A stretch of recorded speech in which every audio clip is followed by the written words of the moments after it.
ఆరో విడత లోక్సభ ఎన్నికల పోలింగ్ కొనసాగుతుంది. మధ్యాహ్నం 1 గంట వరకు మొత్తం 39.13% పోలింగ్ నమోదైంది.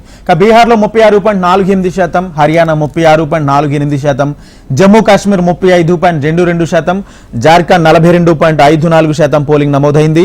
ఢిల్లీలో 34.37%, ఒడిశాలో 35.69%, ఉత్తరప్రదేశ్లో 37.23%, పశ్చిమ బెంగాల్లో 54.80% పోలింగ్ నమోదైంది.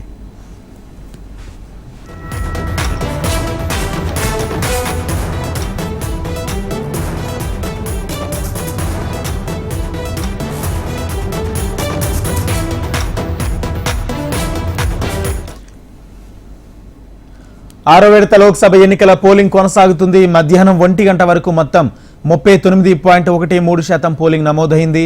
బీహార్లో 36.48%, హర్యానాలో 36.48%, జమ్మూ కాశ్మీర్లో 35.22%, జార్ఖండ్లో 42.54% పోలింగ్ నమోదైంది.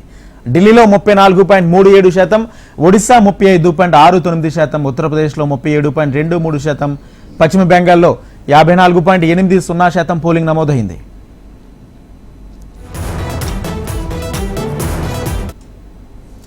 మొత్తంగా ఆరో విడత పోలింగ్ కి సంబంధించి పూర్తి అప్డేట్స్ మా ప్రతినిధి శిరీష్ లైవ్ ద్వారా అందిస్తారు ఢిల్లీ నుంచి.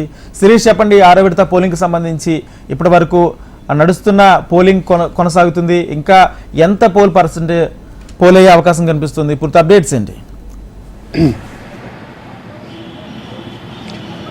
రాజేంద్ర, మధ్యాహ్నం 1 గంట వరకు కూడా నమోదైన పోలింగ్ గణాంకాలు కనుక చూసినట్లయితే ఇప్పటి వరకు కూడా దేశవ్యాప్తంగా కూడా 8 రాష్ట్రాల్లో 58 లోక్సభ నియోజకవర్గాల పరిధిలో పోలింగ్ అనేది కూడా జరుగుతోంది. దానికి సంబంధించి పోలింగ్ అప్డేట్స్ అనేటివి కూడా 1 గంట వరకు నమోదైన పోలింగ్ అప్డేట్స్ను కేంద్ర ఎన్నికల సంఘం విడుదల చేయడం జరిగింది. అయితే ఇక్కడ కేవలం 34.37% మాత్రమే పోలింగ్ అనేది కూడా నమోదైంది. అంటే గత 5 ఫేజులతో కూడా పోలిస్తే చాలా తక్కువ ఓటింగ్ పర్సెంటేజ్ అనేది కూడా నమోదైందని చెప్పొచ్చు. ముఖ్యంగా దేశ రాజధాని ఢిల్లీలో కనుక చూసినట్లయితే 7 లోక్సభ నియోజకవర్గాలు ఉన్నాయి. 7 లోక్సభ నియోజకవర్గాల్లో కూడా ఏ ఒక్క లోక్సభ నియోజకవర్గంలో కూడా పోలింగ్ పర్సెంటేజ్ అనేది కూడా 35 అబోవ్ కూడా వెళ్ళలేదు. ముఖ్యంగా చాందినీ చౌక్లో కనుక చూసినట్లయితే 32.18% మాత్రమే ఉంది. ఈస్ట్ ఢిల్లీలో 34.24%, అదేవిధంగా న్యూఢిల్లీలో కనుక చూసినట్లయితే 31.66% పోలింగ్ అనేది కూడా నమోదైంది. ఇక నార్త్ ఈస్ట్ ఢిల్లీలో మాత్రం కొద్దిగా ఇప్పుడే అందుతున్న గణాంకాల ప్రకారం కనుక చూసినట్లయితే 37.31%, నార్త్ వెస్ట్ ఢిల్లీలో 35.72%, సౌత్ ఢిల్లీలో 33.49%, వెస్ట్ ఢిల్లీలో 34.12% అనేది పోలింగ్ అనేది నమోదైంది. అంటే ఈ ట్రెండ్స్ని బట్టి కనుక చూసినట్లయితే సాయంత్రం వరకు కూడా 50% వరకు పోలింగ్ అనేది కూడా నమోదయ్యేందుకు ఆస్కారం ఉన్నట్లుగా కూడా తెలుస్తుంది. ఎందుకంటే 1 గంట కావస్తోంది, మరొక 4 గంటల పోలింగ్ మాత్రమే కూడా మిగిలింది. కాబట్టి 4 గంటల్లో దీనికంటే డబల్ పోలింగ్ అనేది కూడా నమోదు కావాలి. కానీ ప్రస్తుతం ఉన్న వాతావరణం, ఈ పరిస్థితులన్నింటినీ కనుక చూసినట్లయితే ఓటర్లు పెద్ద ఎత్తున ఓటింగ్ కేంద్రాలకు వచ్చేందుకు ఆసక్తి కనుక చూపడం లేదని చెప్పేసి కూడా తెలుస్తోంది. ప్రస్తుతం కొంతమంది పోలింగ్ ఇప్పుడే ఓటు హక్కు వినియోగించుకొని బయటకు వస్తున్నారు.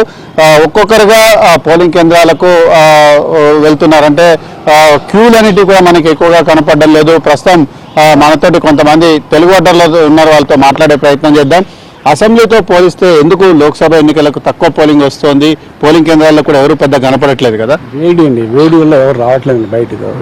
వేడి తగ్గితే సాయంకాలం రావచ్చు. జనాలు లేదు అసలు. బోర్డింగ్లో కూడా మేము ఓటు వేసామని అసలు జనాలు లేదు.